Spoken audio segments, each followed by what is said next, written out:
Halo Cucupers, udah masuk episode 5 aja nih. Gimana ya nasib Kamata yang habis ditusuk oleh Fumiya? Dan Ayumi apakah dia akan menceritakan semuanya kepada Ryuji? Jadi makin penasaran aja nih. Jadi sebelum kita bahas, jangan lupa like, comment, share, and subscribe.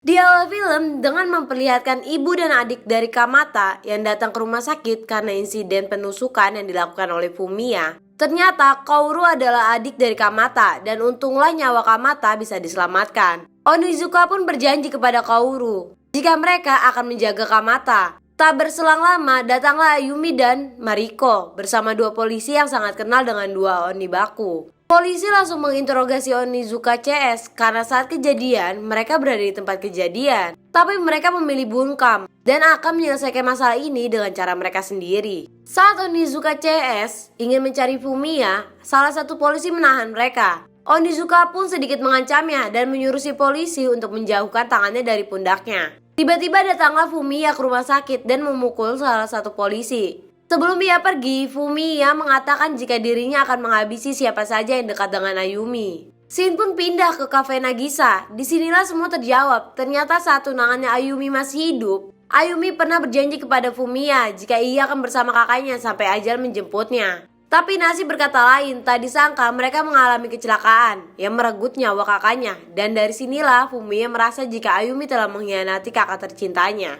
Saat mereka ingin pergi, datanglah Kaoru sambil berteriak mengira jika Kaoru diganggu oleh Fumiya. Abe pun ingin keluar tapi ternyata Kaoru berteriak karena ada serangga di rambutnya. Ternyata Kaoru adalah transgender.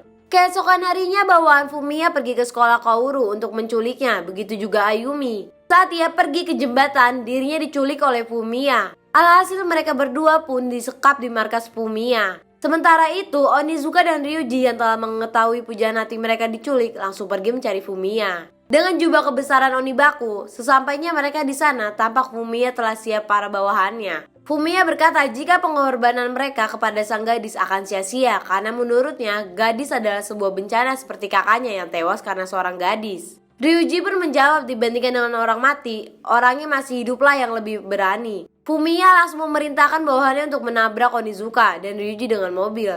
Ternyata mereka mampu menahan laju mobil. Melihat hal ini, Fumiya memutuskan untuk kabur, tapi Ryuji melihatnya langsung mengejar Fumiya dan meninggalkan Onizuka. Setelah mobil dihentikan, Onizuka langsung berjalan santai ke tempat para berandalan sambil berjalan. Ia berkata jika mereka harus makan 100 karung beras lagi jika ingin mengalahkannya. Sangat jagoan. Shin pun pindah, di mana terjadilah pengejaran Fumiya oleh Ryuji. Fumiya melempar pedang ke arah Ryuji dan mengenai motornya. Fumiya mengira jika Ryuji sudah meninggal dan ternyata Ryuji bertahan di bawah jembatan dengan berpegangan termasuk motornya. Pertarungan antara Fumiya dan Ryuji pun dimulai. Fumiya yang kalah memutuskan untuk bunuh diri, tapi ia diselamatkan oleh Ryuji. Singkat cerita malam pun tiba, tapi Ayumi dan Kaoru telah diselamatkan Onizuka CS yang dibantu oleh pihak kepolisian. Kaoru melihat Onizuka pun langsung menghampiri dan memeluknya. Di sini Onizuka menyatakan cinta kepada Kaoru. Tapi Kaoru yang sadar jika hubungan ini tidak wajar menolak cinta dari Onizuka. Mungkin karena Kaoru transgender kali ya. Di sisi lain, Onizuka menghampiri Ryuji yang hanya melihat Ayumi kejauhan.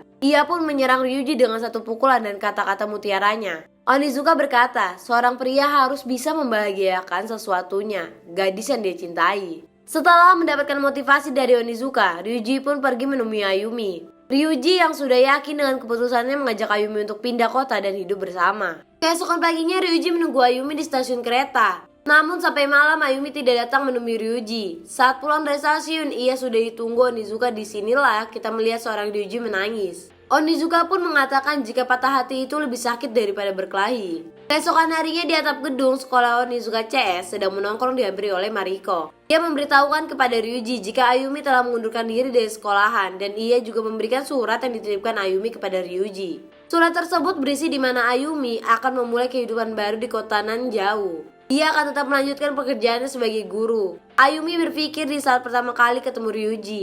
Akan segala apa jika kita bisa pergi bersama dari sana. Namun Ayumi masih tak bisa merebut waktu-waktu berhargamu. Di lain sisi, Kamata memberitahukan kepada Onizuka jika sebenarnya adiknya sangat mencintainya, tapi Kaoru punya masalah sendiri.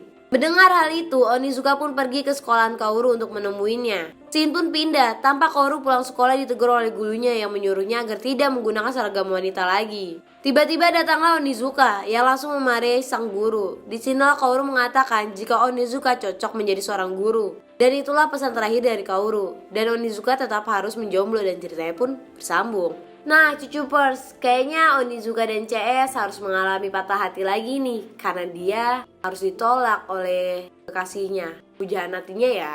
Yang dimana Ayumi meninggalkan Yuji sedangkan Onizuka ditolak cintanya. Apakah mereka akan di episode selanjutnya bakal menemukan cinta sejatinya? Atau malah bertemu dengan musuh baru ya? Oh daripada itu jangan lupa like, comment, share, and subscribe channel ini. Bye-bye, stay tune terus.